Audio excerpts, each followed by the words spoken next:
En primer lugar, ¿cuál es la definición? Siempre que vamos a ver como el diagnóstico diferencial es una pancitopenia, es decir, la disminución de las 3 series, y por tanto las manifestaciones clínicas se van a ver asociadas a la citopenia. Entonces, una pancitopenia, o sea, si vamos a ver el resumen de qué cosa es la anemia plásica, con una médula hipocelular. Entonces ustedes, bueno, vamos a ver después otras médulas. La médula ósea normal es más o menos como ven ustedes a la derecha, se ven así puntitos de colores violeta, que son las diferentes células, pero ustedes ven a la izquierda, y eso ya cuando nosotros hacemos el aspirado de la biopsia, libre, o sea, no vemos esas células, muy chiquititos, y vemos gran cantidad de este tejido en blanco, que es el tejido graso. Entonces hay una médula hipocelular y vamos a ver, hay un incremento de tejido graso, tejido fibroso, tejido político. Pero, ¿dónde está ubicada la anemia plásica? Dentro de las llamadas insuficiencias medulares. O sea que hay un problema pues en la producción de las células. Eso se denomina insuficiencia de la médula ósea. Y la anemia plásica es un término reservado, como ya lo dije, de pancitopenia con médula hipocelular, porque vamos a ver, eso influye en el diagnóstico. También se le denomina, y está llamado insuficiencia medular o síndrome de falla medular, es decir, que no hay pues, la producción debida de células. Y vamos a ver que hay una alteración en el núcleo de la función de las células pluripotenciales. Entonces, ahí viene el daño, porque vamos a ver el diagnóstico diferencial, y creo que lo tendrán en clase, el síndrome mielodisplásico, por ejemplo, que se parece mucho a la anemia plástica, pero el daño es más posterior, o sea, parece que en una toxina, y vamos a ver, las causas son muchas, realmente un paciente con anemia plástica nos ponemos a buscar en la historia clínica y realmente no encontramos la causa, o sea, salvo que hay un medicamento y una relación causa-efecto. Pero hay un buen grupo de personas que, por ejemplo, un agricultor que tiene muchas sustancias alrededor tóxicas y no se sabe realmente cuál es la que ocasionó este daño. Pero el daño, como ven, es en la célula pluripotencial. Por tanto, la célula pluripotencial es la que produce las diferentes estirpes celulares. Por eso es que hay anemia plástica, es hay disminución de las 3 series. En cambio, el síndrome mielodisplásico es en la célula stem cell, pero ya prácticamente en el desarrollo, o sea, la célula desarrolla, madura, pero no se detiene en la maduración. O sea, yo veo una célula hipercelular, pero detenida en la maduración. O sea, no madurar, no puede salir a la zona periférica y por tanto también hay pancitopenia. Entonces ahí viene la diferencia entre el mielodisplásico y la anemia plástica. El daño en la anemia plástica es mucho más alto. Y aquí pongo una relación, y que la vamos a ver después, con la hemoglobinuria paroxística nocturna. Incluso se considera que es una sola etiología y una sola enfermedad. La anemia plástica puede virar a hemoglobinuria paroxística nocturna, o a la inversa, un HPN que después se convierte en anemia plástica. Entonces vamos a ver también un poquito en relación a eso.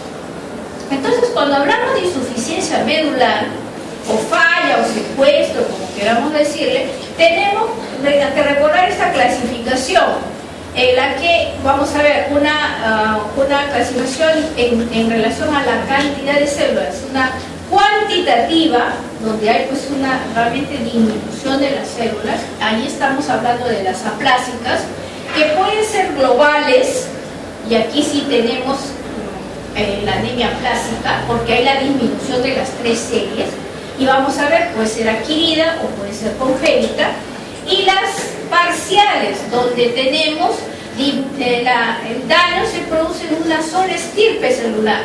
Puede haber disminución en la serie eritroide, en la serie mieloide o en las plaquetas. Entonces puede ser, si es serie mieloide, se denomina eritroblastopenia, que incluso puede ser hereditaria, que es el síndrome de Black-Diamond, que solamente compromete la serie roja, las otras 2 series están normales.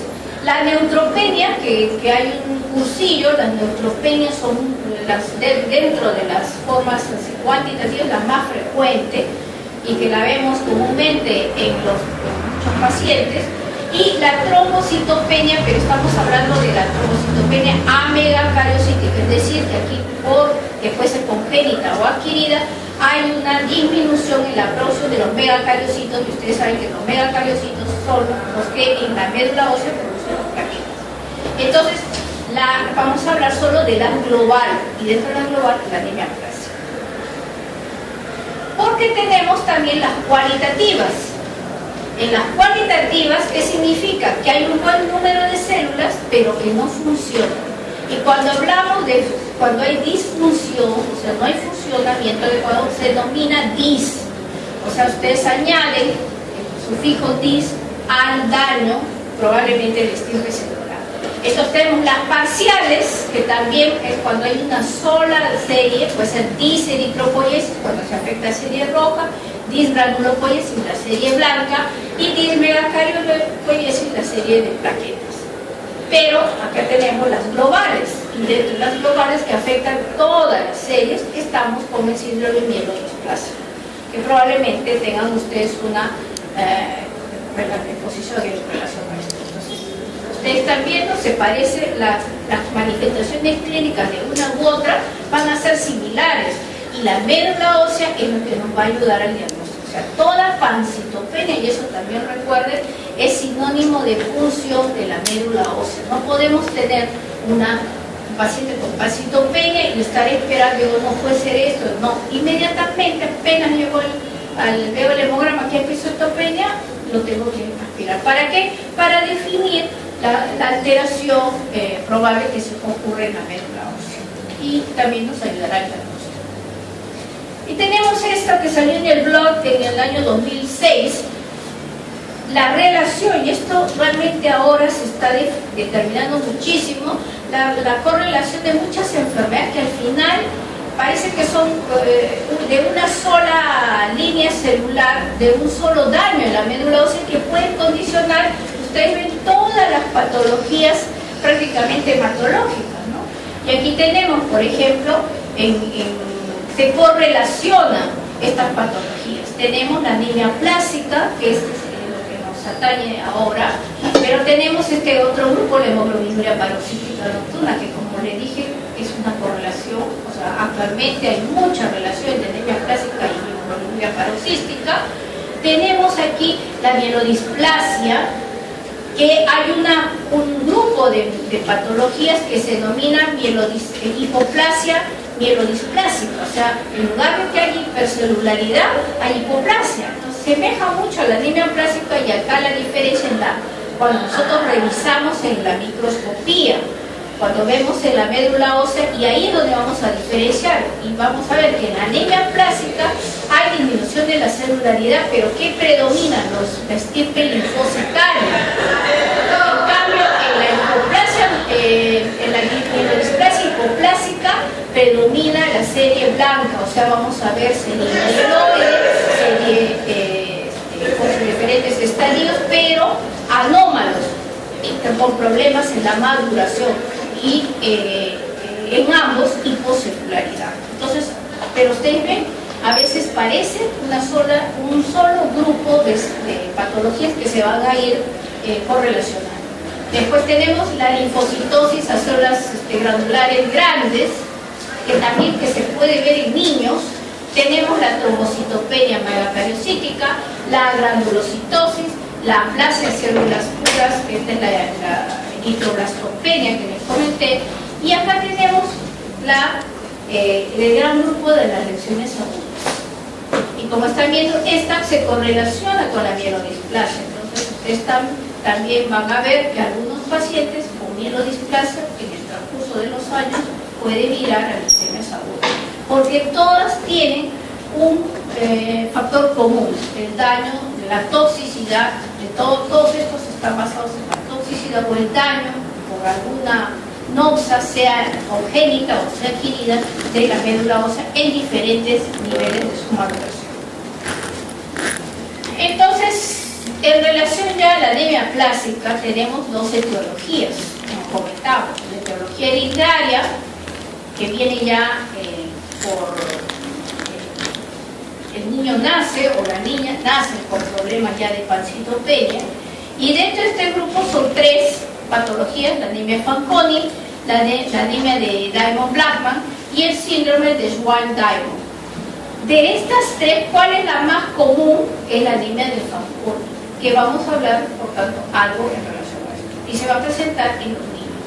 Entonces aquí, cuando tengo una calcitopenia, pulso al bebé, veo hipoplasia medular, lo primero que tengo que investigar es la anemia de Fanconi. Y las adquiridas, por supuesto, estas son más frecuentes, ¿no?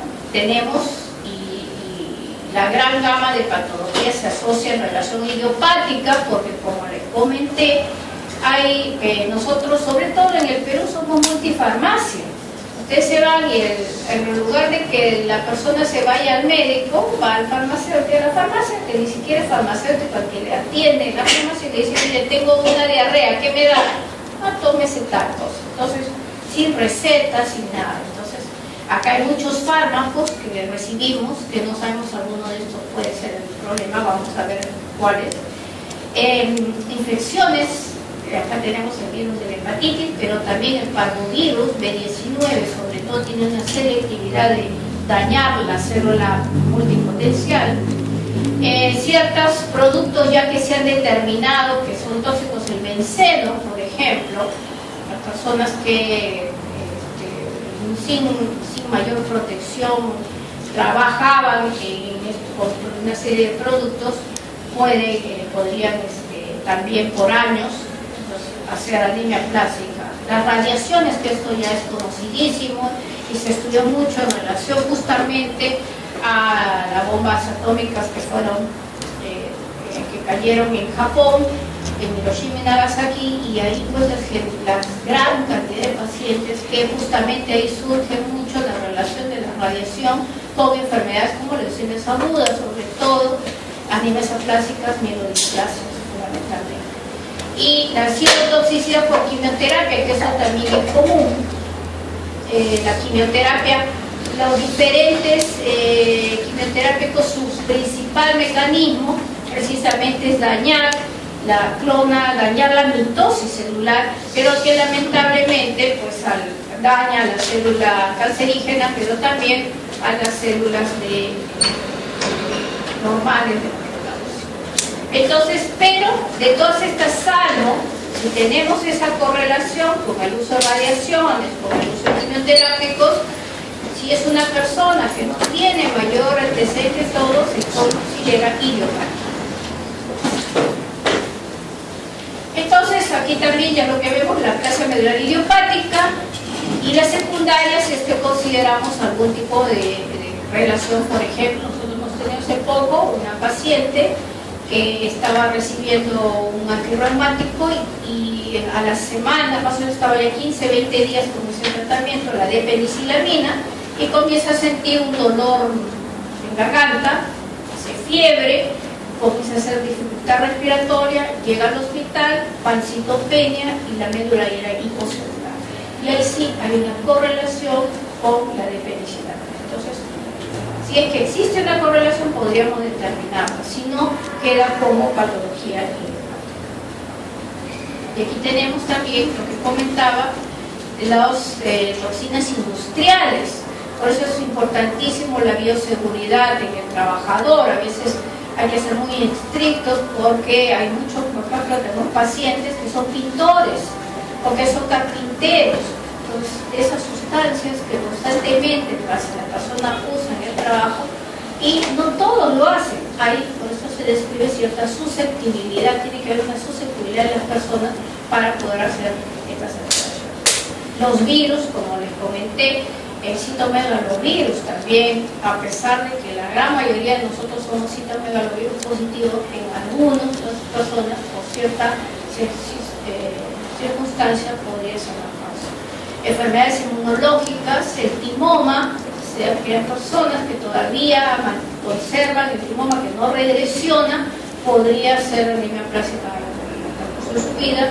Hay una patología que se denomina una anemia plástica reversible, que se ha visto en las gestantes, y describen que es por un rechazo de la mujer hacia el feto, de su organismo hacia el feto, y que terminado el embarazo el cuadro de la persona revierte.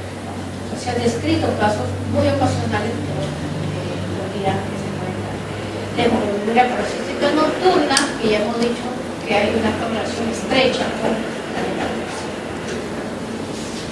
Y entonces vamos viendo en cuanto a la etiología, hablamos de la anemia de la aplasia neural congénita y estamos hablando de la anemia de Fanconi. Si ustedes van al hospital del niño, van a ver grupos de pequeños que se parecen, porque todos tienen las características muy similares. ¿Cuáles son las características de estos niños? Estatura baja, que tienen unas lesiones, se llama manchas de café con leche en el cuerpo, puede ser a nivel del tórax, puede ser en la cara. Tienen malformaciones a nivel del pulgar, del radio y de las vías genitourinarios, y en realidad se les conoce como los llamados niños pajaritos, porque son facies, son muy delgaditos, facies muy finita, y tienen al menos 7 defectos genéticos distintos, y para esto hay que hacer entonces un estudio complementario genético para llegar al diagnóstico final de la anemia de Fanconi. Es importante determinar su diagnóstico para poder ver el tratamiento, que generalmente los pacientes, si no se les hace trasplante medula ósea, estos niños mueren a temprana edad. Entonces, como es una enfermedad autosómica recesiva, y vamos a ver, se manifiesta por calcitopenia, que es progresiva, tienen que ser anemias aplásicas severas y morir por esto. Las malformaciones congénitas, que ya hemos dicho, pues hay que hacer nuestro cariotipo para ver cuántas malformaciones pueden tener. La fragilidad cromosómica, ese es el término, fragilidad cromosómica, eso también es una parte de un estudio cariotipo, pero diferenciado, para poder ver, y es el que nos va a dar el diagnóstico. Y estos niños también tienen mayor riesgo de neoplasias, sobre todo leucemias agudas. Entonces, por el mal pronóstico que tienen, estos niños tienen que ser tratados durante el proceso. Aquí ven algunos pequeños, tenemos bien talla baja, algunos pueden tener retardo mental, pero no siempre. La mayoría son niños que tienen, porque esto es más que todo estructural, no tienen ningún tipo de trastorno de tipo que pueda ser retardo, pero algunos lo podrían prestar, pero muy leve. Ustedes ven a este niño, esas manchas extensas, son las manchas de café con leche que se llama, que también son características de esta enfermedad. Dentro entonces de las otras etiologías tenemos las secundarias, los fármacos, dentro de ellos los quimioterapias, como comentaba en relación a las enemias de los quimioterápicos antineoplásicos. Muchos de estos, ¿por qué? Porque precisamente su mecanismo es actuar sobre algunas áreas de la mitosis.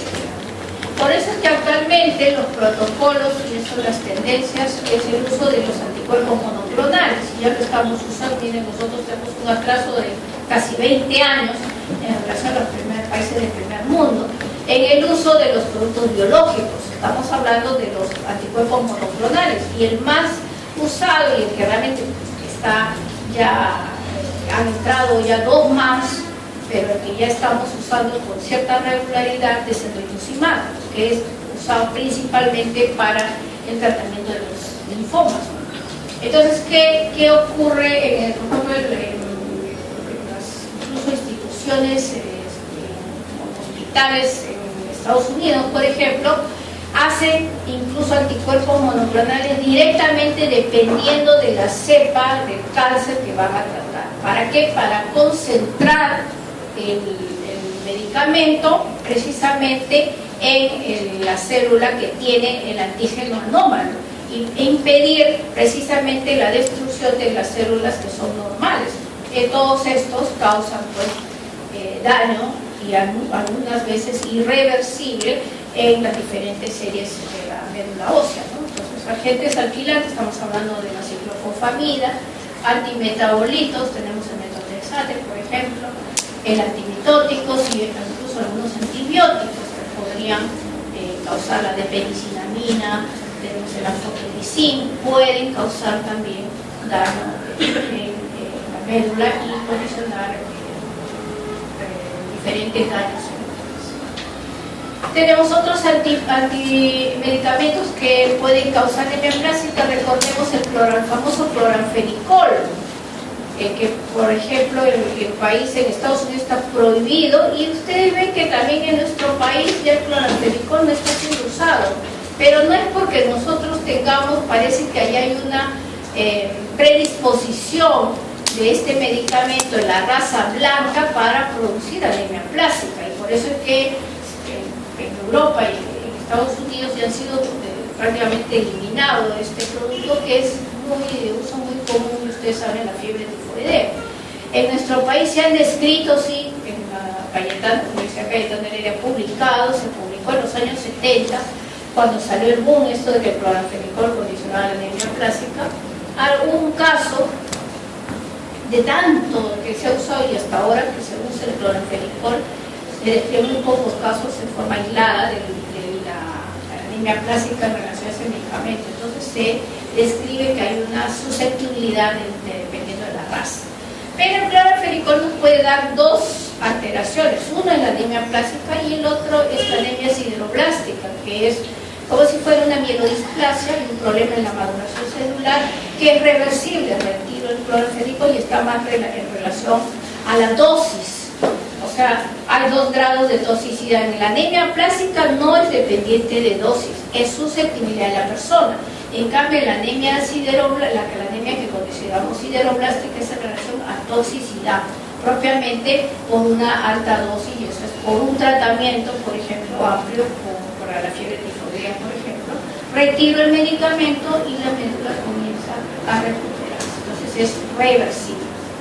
Las sulfas, el cotrimoxazol, por ejemplo, ustedes están viendo, son productos de uso muy común.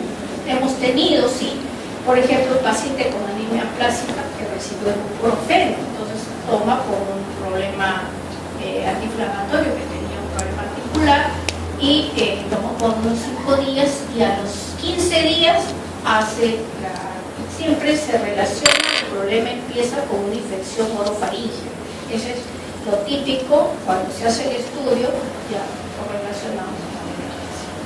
Los anticonvulsivantes, fenitoína, antitiroideos, por ejemplo, puede ser anemia plástica, pero el antitiroideo más se relaciona con neutropenias. Casi todos estos pueden hacer primero neutropenia más que anemia plástica, ¿no? En cambio, los quimioterápicos, los antineoplásicos, más hacen anemia plástica, que es dañar, salvo podrían hacer neutropenia, pero los niveles son diferentes, ¿no? Entonces aquí vemos, ahí son medicamentos, como ustedes ven, de uso común. Entonces, ¿qué ocurre? ¿Cuál es la fisiopatología? Entonces aquí vamos a ver que hay varios mecanismos de acción de por qué se produce la anemia plástica, y tenemos que entender la fisiopatología para poder correlacionar con el tratamiento que vamos a dar. En primer lugar, lo que se ha determinado, y ahora que está de moda el estudio de los anticuerpos monoclonales y la citometría de flujo, se determina cuál es la célula que es la stem cell, que nos representa el stem cell, es el anticuerpo CD34. Entonces, si yo hago el estudio de la citometría, que en realidad la citometría es más hecho para leucemias agudas, pero podemos hacerlo para otras patologías, se determinó que el CD34 estaba disminuido. Entonces, ¿qué significa? Que la actividad hematopoyética, o sea, la célula pluripotencial, está reducida, no hay producción. Entonces hay una pobre formación de células hematopoyéticas o células del estrógeno. Este mecanismo de acción está principalmente dado por un daño, una toxicidad, que puede ser una radiación, puede ser las quimioterapias, puede ser benceno. Principalmente es una sustancia tóxica, el mecanismo de acción. El segundo mecanismo es el proceso inmune, es una destrucción mediada por sistema inmune. Y aquí, y esto es por cultivos que se han determinado ya in vitro, hay la presencia de un linfocito T citotóxico. Se detecta no solamente en la médula ósea, también circulando a nivel periférico. ¿Y qué hace este linfocito T citotóxico? Es un mielosupresor. Entonces, mientras existe este linfocito T citotóxico, comienza a haber un daño en la serie de la célula pluripotencial y no estimula la producción de las diferentes estructuras celulares. Y esto es principalmente inmune. Lo vamos a ver, este es el principal mecanismo de por qué, por ejemplo, un lupus podría ser anemia plásica. Este año ya hemos tenido 3 casos en nuestro hospital de pacientes con lupus muy activa, que hacen calcitopenia, hacemos el estudio y sale anemia plásica. Entonces ahí definitivamente el mecanismo es inmune. Y el tercer mecanismo es el proceso de la apoptosis. Hay una acción destructiva que induce la muerte de las células CD34, es decir, que hay una apoptosis acelerada. La célula vive menos, o sea, se produce menos y vive menos. Entonces son los 3 mecanismos en diferentes niveles que corresponden a la fisiopatología de la anemia plásica. Y vamos a ver por qué la importancia de esto. ¿Cuál es la epidemiología de la anemia plásica? Si ustedes me preguntan en el Perú, no lo sabemos, porque lamentablemente en todas las enfermedades, las patologías, nos falta muchísimo en relación a nuestra propia epidemiología y nos falta realmente pues unificar nuestros diagnósticos de los diferentes centros a nivel nacional para poder llegar realmente a tener una estadística nacional, porque nosotros siempre nos basamos en las estadísticas internacionales que no son quizás lo mismo. Su incidencia es de 2 a 5 casos por millón de habitantes al año y se describe que hay más pacientes en países en vías de desarrollo y en Asia. Afecta a ambos sexos, ahí no hay una predominio de uno u otro, y vamos a ver que la distribución es bifásica, o sea, hay 2 picos, uno en niños jóvenes, adultos jóvenes, y otro en ancianos. Y aquí lo tenemos. En cuanto a la epidemiología, hay una distribución bifásica, pico de 10 a 25 años, o sea, niños y adultos jóvenes, pero veamos, no son niños muy pequeñitos, son niños ya tendientes a la adolescencia, y en mayores de 60 años. En relación al sexo, no hay diferencia, y volvemos a recordar pues las formas congénitas y adquiridas. Estamos hablando más que todo, si estoy hablando de edades de 10 a 25, es la forma adquirida, porque las congénitas, por ejemplo, anemia de Fanconi, aparece pues desde el nacimiento. Entonces las hereditarias sí se van a manifestar en edades más tempranas. Y aquí tenemos algunas incidencias de anemia plásica que hay en Europa y Norteamérica, 2 por millón de habitantes por año. Estamos recomendando de 2 a 2.5. La incidencia de 2 a 3 veces mayor en el este de Asia, y habría que ver ahí, se describe mucho en ciertos productos que utilizan en los alimentos. Después, bueno, hay varios estudios, la incidencia global anual es de 3.9 por 10 a los 9 habitantes, mayor en población pediátrica, y en adultos de 3.8 por 10 a los 6. Son algunos estudios, pero en general la población más o menos de 2 a 2.5 millones por millón de habitantes por año. ¿Cuántos habrá en nuestro país? No lo sabemos. Lo que sí, nosotros recibimos un promedio de 2 pacientes con anemia plásica al mes, y generalmente son gente, y es justo en la mañana la reunión con los residentes, la reunión académica, se ha discutido un caso de anemia plástica, un paciente varón que venía de Ayacucho, de 37 años, y comentábamos que la gran mayoría de nuestros pacientes no son de Lima, se vienen de la zona fundamentalmente de sierra y de selva, y un buen porcentaje son agricultores. Entonces hay que ver la relación con sustancias tóxicas. Ustedes saben que los agricultores pues tienen los órganos fosforados, los pesticidas, los fertilizantes, pues habría que ver todas esas sustancias que correlacionen el uso del querosene, por ejemplo. Hay personas que cocinaban con querosene, y bueno, ya creo que ya el querosene también se está dejando de usar, pero hasta hace poco hay mucha gente que lo usaba. Entonces también esas sustancias que están en contacto, por eso es que parte también del tratamiento que nosotros aconsejamos es que la persona sea sacada del medio ambiente donde vive, porque se supone que en ese sector, en la zona donde está, tiene contacto con esa sustancia tóxica y lo ha tenido por mucho tiempo. En cuanto a las manifestaciones clínicas, el comienzo es insidioso, salvo aquellos que son debido a medicamentos, donde hay una correlación causa-efecto, donde la anemia plástica es aguda. Y ahí hay que tener mucho cuidado porque la forma aguda, el paciente puede morir por sepsis, porque el organismo todavía no se acostumbra al nivel a la caída tan rápida de sus células. En cambio, el paciente, la anemia plástica común, que es lo con mayor frecuencia, es insidioso, entonces todo va yendo tan lento que el organismo se va a ir acostumbrando. Entonces ustedes van a encontrar, tiene 5000 plaquetas y de repente no está sangrando. Tiene 1000 leucocitos, por supuesto que no quiere decir que no tenga esa persecución y quizás la causa de muerte alguna de las citopenias, pero se va a producir ya cuando el cuadro es severo, recién el paciente va a comenzar a hacer las medidas. Y los síntomas iniciales depende de la citopenia más severa. Entonces, generalmente vienen con síntomas de anemia, debilidad, fatiga progresiva, con sangrado, puede ser como son por trombocitopenia, mucocutáneo, o sea, gingivorragia, epistaxis, petequias. Algo característico es el incremento del sangrado en las menstruaciones, en el caso de las mujeres, y podría haber, también es raro, un sangrado por el sistema nervioso central, una hemorragia intracerebral que sea causa de la muerte. Debido a la neutropenia, va a haber cuadros infecciosos. Generalmente vamos a ver, puede ser orofaringio la causa, puede ser pulmonar, puede ser urinario la causa, y de ahí hasta sepsis.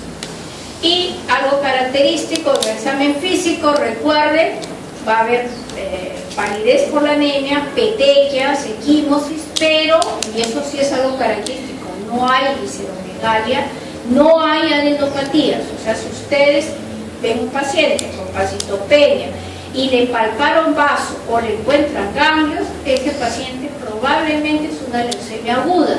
Hay pancitopenia, hay leucemias agudas con pancitopenia, donde no vemos los blastos a nivel periférico porque hay pancitopenia severa. Ahí entendemos que el diagnóstico se hace por aspirado de médula ósea. Entonces, pero recuerden, el paciente con anemia plástica no tiene por qué tener megalia, no hay adenopatías, puede haber sí fiebre por el problema infeccioso y dependerá la evolución del grado de severidad de la citopenia. Mientras más severa la manifestación, en el laboratorio, como ya volvemos a insistir, hay la eliminación de las 3 series. El volumen corpuscular medio va a ser normocítico, normocrómico, pero también puede ser microcítico hipocrómico. Por ejemplo, si es una mujer que tiene 30 años, ya viene de menstruar bastante tiempo, ha tenido hijos, entonces puede ser ferropénica y se añade la anemia plástica. Entonces, ahí viene ya trayendo ferropenia y por eso puede ser microcítica hipocrómica. El aspirado de la médula ósea, y eso es lo que hemos visto, la hipocelularidad de las 3 series, pero vamos a encontrar pequeños nidos de linfocitos y células plasmáticas, que son las últimas células que todavía van a persistir en la médula ósea. No es que cuando hablemos de anemia plástica no encontramos celularidad, va a haber, pero pequeños nidos. Y va a haber un incremento, como hemos visto, del tejido graso. También va a haber elevación del hierro sérico, puede haber la ferritina, que es el depósito de hierro, pues está aumentado debido a que, como no se produce células de glóbulos rojos, entonces todo el hierro está almacenado. El diagnóstico definitivo, el aspirado me puede hacer sospechar y determinar el diagnóstico, pero el diagnóstico definitivo es por biopsia del hueso. El aspirado, ustedes han visto, es solamente con una agujita, nosotros entramos, que puede ser cresta posterior, sacamos unas pequeñas cantidades de sangre. La biopsia no, pero eso usamos una aguja mucho mayor y tenemos que sacar un tapo de hueso y eso se lo lleva a anatomía patológica. Otro concepto, y vamos a ver, hay varios tipos de anemia aplásica dependiendo de la severidad, pero hablamos de anemia aplásica severa cuando tenemos neutrófilos menores a 500 en valor absoluto, plaquetas menos de 20.000 y reticulocitos corregidos menor a 1%. Esto significa que ya tenemos menos de 20% de producción de células en la médula ósea. Y por eso en base a eso tenemos también la clasificación de las células. Esta es una médula ósea. Ustedes están viendo estos grumitos de aquí. Este es un megacariocito, por ejemplo, esta es la más grande, y ven acá unos grumitos, como les comenté, estas son células. Todas estas deberían estar cubriendo todo este campo de proteínas. Y sin embargo, vemos que hay pocas acá. Y vemos gran cantidad de tejido graso, tejido de soporte.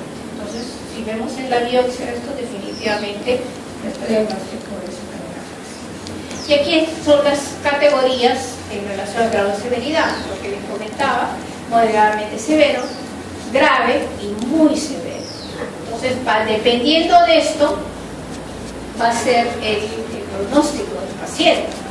Si tenemos acá, mientras podemos tener un paciente menos de 10 de hemoglobina, menos de 9, menos de 8, vemos el nivel de reticulocitos, el recuento de neutrófilos, podemos tener hasta pacientes que tienen 200 leucocitos y neutrófilos ceros. Entonces, ya el grado de hipoplasia celular es severo. Y bueno, fundamentalmente la biopsia nos va a hablar y veremos en base a eso con el tratamiento. El diagnóstico siempre es importante hacerlo diferencial, y esto se puede hacer el mismo día. Si mi paciente llega en la mañana, lo programo para un aspirado y en la tarde estoy leyendo la médula y puedo definir si es que estamos frente a otras circunstancias, otros diagnósticos de placentopenia. En primer lugar, y es el que como más cercano está el diagnóstico, es el síndrome mielodisplásico. Pero recuerden, el mielodisplásico principalmente se va a ver en gente anciana, de 70 años o más. Es raro una mielodisplasia en un paciente joven. Ustedes están viendo que nosotros en anemia plástica tenemos dos curvas, dos picos. El proceso linfoproliferativo, lo que les comentaba, en una leucemia aguda puede haber placentopenia si la infiltración es tan intensa que las células ya no salen a nivel recto, se quedan atrapadas. En la mieloptisis también es importante tener en consideración, porque hay hiposingularidad también. Hablamos de mieloptisis cuando hay una infiltración de la médula ósea por células extrañas. Por ejemplo, un cáncer de próstata, de mama, de pulmón, el mismo linfoma cuando infiltra la médula se denomina mieloptisis, o sea, es la metástasis al hueso, a la médula ósea, y son ya estadios terminales de la enfermedad. Hemoglobina parasítica nocturna, un lupus, como les comentaba, enfermedad inmune que puede venir con placentopenia. La misma anemia megaloblástica me puede dar una placentopenia severa, pero la médula es una médula hipercelular con detención en la maduración. Le doy la vitamina B12 o el ácido fólico y a los 3 días comenzamos a ver respuesta. Eso no lo vemos en ninguna de las otras patologías. Y siempre es importante en el diagnóstico ver la epidemiología, de dónde viene el paciente, cuánto tiempo vive en la zona, qué tipo de trabajo tiene, como para ver esta relación con sustancias tóxicas. Entonces, por último, ¿qué tratamiento podemos ofrecer al paciente? Entonces, hay 2 tipos de tratamiento, y esto más que todo va a depender mucho lo ideal sería por la edad del paciente, ¿no? Pero en nuestro caso nosotros tenemos que considerar la parte de la edad del paciente. Lamentablemente el trasplante de médula ósea, bueno, ya se inició en el Ministerio de Salud, pero realmente listamos muy poco de pacientes que están siendo trasplantados. Solo tenemos un instituto, el Niño de San Borja. El INEN ha comenzado a hacer, estos son trasplantes, aunque no son autólogos. El trasplante autólogo, que es el mismo paciente, pone su médula para posteriormente trasplantarse en el caso de un cáncer, pero no, tengo que buscar primero un donante que sea compatible para poder realizar el reemplazo de todo el sistema. Que eso es lo ideal, sobre todo en pacientes jóvenes, ¿no? Entonces, al no tener esta forma de tratamiento o no ser muy accesible hasta por el momento, esperemos que esto mejore con los años, tenemos el segundo tratamiento que nosotros usamos con muchísima frecuencia, que es la supresión del proceso destructivo. O sea, vamos a bloquear esos linfocitos T citotóxicos y vamos a ver qué tratamiento damos. Entonces, en primer lugar, antes de ver el tratamiento, bueno, yo tengo que hacer todas las pruebas para, primero, preparar al paciente para el tratamiento. Entonces, en primer lugar, tengo que buscar enfermedades infecciosas, porque el paciente debe estar exento de cualquier infección, porque vamos a usar un inmunosupresor. Entonces, primero tenemos que hacer toda nuestra batería. Bueno, lo que hicimos de diagnóstico, añadimos pues enfermedades infecciosas para hepatitis B, C, hepatitis A, el TORCH completo, parásitos, placas radiográficas, ecografía abdominal, examen de orina, aglutinaciones, el estudio de BK es obligado porque la tuberculosis es muy común, tiene muchas presentaciones atípicas, entonces también tenemos que descartar. Y eso es en relación a eliminar los agentes que podrían después causarnos problemas y que el paciente pueda morir por infección o sepsis. Si tiene neutropenia intensa, acá hay unas controversias, ¿empiezo tratamiento o no? Entonces, si el paciente está en forma ambulatoria y que no tiene contacto, porque es importante determinar que si yo antes se utilizaban los profilácticos, diríamos, o sea, apenas tenían neutropenia severa, empezamos tratamiento antibiótico, por ejemplo, usaba mucho las sulfas, después empezamos a la quinolona. Actualmente no, ya nosotros, y eso por la experiencia que se tiene a nivel mundial, se prefiere dar cuando ya hay un inicio de neutropenia febril, definitivamente con esa terapia antibiótica. Pero mientras no lo haya y no hay una evidencia, ustedes ya saben que tenemos ya recursos a nivel de laboratorio para poder determinar si un paciente está infectado o no, el fósforo, el magnesio, la procalcitonina u otros que nos pueden ayudar a determinar si hay cuadro infeccioso o no, aparte si buscar el fósforo. No intramusculares, esto es para todo paciente que tiene trombocitopenia o trastorno de coagulación, y eso es común. También nosotros utilizamos los anticonceptivos ciclamos a las mujeres que están en edad por la menstruación, porque la menstruación es algo que siempre descompensa a la paciente porque es una causa constante de pérdidas sanguíneas, y tendremos que valorar